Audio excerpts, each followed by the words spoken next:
हम उल्लेख करते हैं तो मुझे तो तुरंत ये अग्रे संग्रह के 5 द्रव्य सामने दिखाई देते हैं। आप अगर देखो तो इन पांचों के जो वर्णन आए हैं इसमें दीपनीय कॉमन है और उसमें पाचनीय भी कॉमन है, लेकिन अतिविषा और मुस्ता सांग्रायिक है।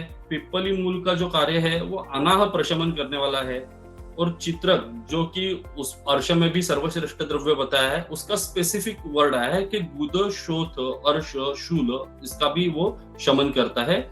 और उदिच यानी के वाड़ा जो बोलते हैं वो छर्दी और अतिसार के ऊपर काम करता है। तो ये बहुत आसान कर दी हुए एक एक सूत्र है जो हमें ध्यान रखने चाहिए कि इसका उपयोग हम प्रैक्टिस में कर पाते हैं या किन कल्पों में इसका उपयोग हो चुका है। जब भी हम प्रयोग करने वाले हैं तो जो व्याधि है उन व्याधियों की जो अवस्था या स्वभाव है उसका भी हमें भली भांति विचार करना चाहिए। जैसे ज्वर है, कास, श्वास, सर्दी, अतिसार, ये सभी दोषों से निर्माण हुए हैं लेकिन अलग अलग स्रोतों से निर्माण हुए हैं।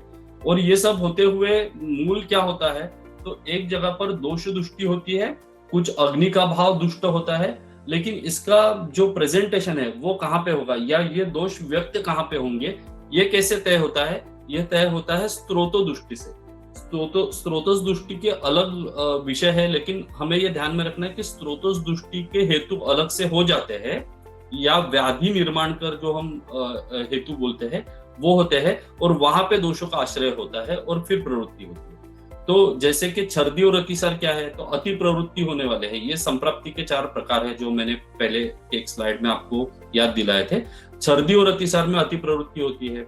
कास में क्या होता है, तो कुछ हद तक संग हो जाता है, विमार्गमन हो जाता है, अपान वायु विमूढ़ हो जाता है। श्वास में भी कफ के वजह से संग होता है, प्राण की आवागमन क्रिया में हानि आ जाती है। इस तरह से हमें इन व्याधियों को जानना है। अर्श में भी एक प्रकार से संग हो जाता है, सिराओं में ग्रंथि बन जाती है तो शोथ आदि लक्षण दिखाई देते हैं। ये अभी जो आज के प्रस्तुत 6-7 व्याधियों के बारे में हम चर्चा कर रहे हैं, इसमें भी आप ये विषयों के ऊपर फोकस रखिए, इस दृष्टि से देखिए, और आगे चल के जो भी व्याधि आप समझना चाहते हैं या चिकित्सा में प्रयोग कर रहे हैं उस समय पे उस व्याधि का अवस्था का क्या स्वभाव है, संप्राप्ति किस स्वभाव से हो रही है, और अनुभूत जो कल्प हम प्रयोग करने वाले हैं क्या वो इस अवस्था में काम कर रहा है, इसके बारे में जरूर सोचिए।